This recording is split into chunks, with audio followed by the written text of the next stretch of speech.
brother Set ruled Upper Egypt and hated Osiris's rule and popularity.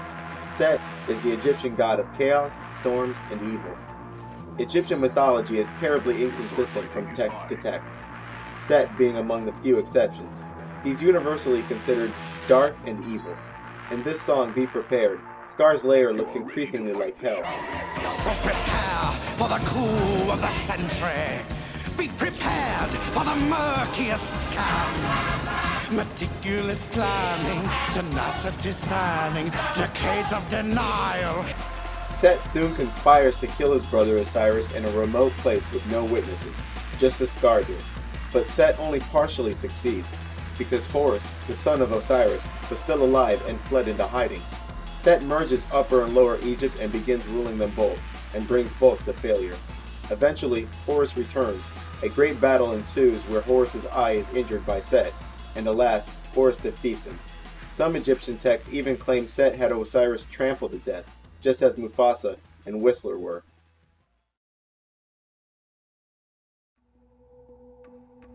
Tomb Raider, starring Angelina Jolie, shown here zooming out from the right eye, is basically the chronicles of a female Indiana Jones. The first Tomb Raider contains the rather overt Illuminati symbolism. People of the light built a great city in this crater where they worshipped the triangle for its ability to control time. It gave its possessor a power that could be used for good or great evil. Their abuse of this power led to the destruction of the city. To be sure no man would ever again wield this power, they split the triangle into two pieces and hid them at opposite ends of the earth. For the secret society known as the Illuminati, devious, dangerous men who seek to fulfill an ancient prophecy by reuniting the two halves and attaining the triangle's awesome and terrible powers. In Hellboy 2, the unstoppable weapon was Sekhmet, the Eye of Ra, who was so dangerous and powerful that control of it was split into three pieces. In Tomb Raider, it's the Triangle of Light, sporting an all-seeing eye, and that was so dangerous and powerful that control of it was split into three pieces. The all-seeing eye, portrayed as a non-sentient ultimate weapon, is quite common. Tomb Raider has traces of yet another familiar story, the story of Set, Osiris, and Horus, with Laura as a female Horus. In legend, Set kills Osiris in a remote place with no witnesses, like Lara Croft's father was killed, and as usual, Set is attempting to reach godhood.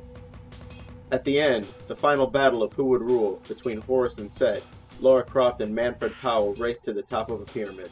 Like Lion King, Horus is victorious.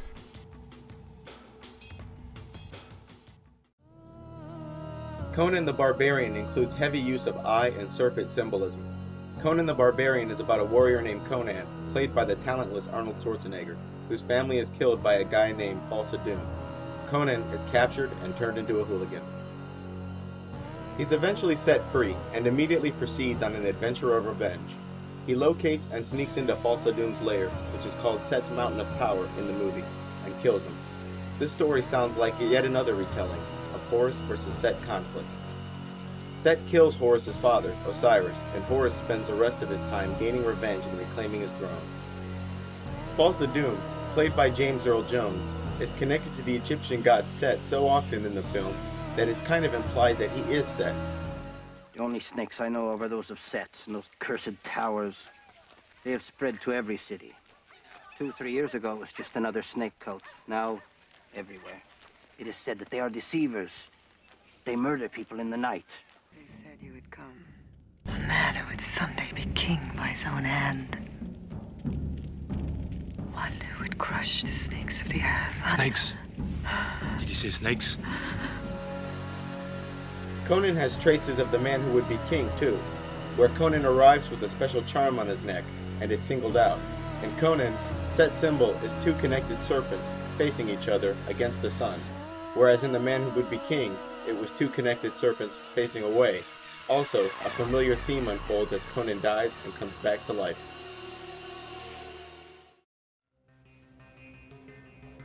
The general characteristics of the Antichrist in film is as follows. He's mistaken for a god, egocentric and vain, insensitive with bad people skills, uses violence as a solution, dies or suffers a severe injury. He may have a past life because of having died and come back. A moral failure in a cave, or made stronger in a cave, and goes bad. Very powerful, an excellent warrior. Has identifying mark, maybe wearing red. Impulsive, a Dr. Jekyll, Mr. Hyde kind of guy for sure. Can read minds and sense emotions. May find himself working for the bad guy or teaming up with him. At some point, may be underwater, usually thrown in the water, or arriving by boat. This symbolism is used because he is the beast from the sea. Usually finds himself at a train station, airport, or some other kind of port. May be hunted by two opposing sides. At some point, this character meets a witch doctor, tries to spare the innocent, can see in the dark, has special heritage, half human, half something, etc. Sordid past, and popular with women. The main villain may want to rule with him as opposed to killing him. This character's biblical name is the Beast of the Earth. In the Bible, this character enforces the power structure of the Antichrist, and, naturally, is often depicted as coming from below. This character is also extremely powerful, highly intelligent, bent on pure destruction, has disdain for life, and is often connected to the sun and all-seeing eye. It's not likely that the Illuminati, who has managed to commandeer the world, are obsessed with fictitious characters and fictitious events born from myth and legend. What's more likely is that they are obsessed with real characters and real events while making us obsessed with their fictional counterparts. And if, after all of this, you still don't believe something very strange and very real is being told, I can't help you. Well, I hope you learned a bit about the movies you watch, and maybe even the world around you. And now, it's your turn to share with others what you know. Good luck, and thanks for watching.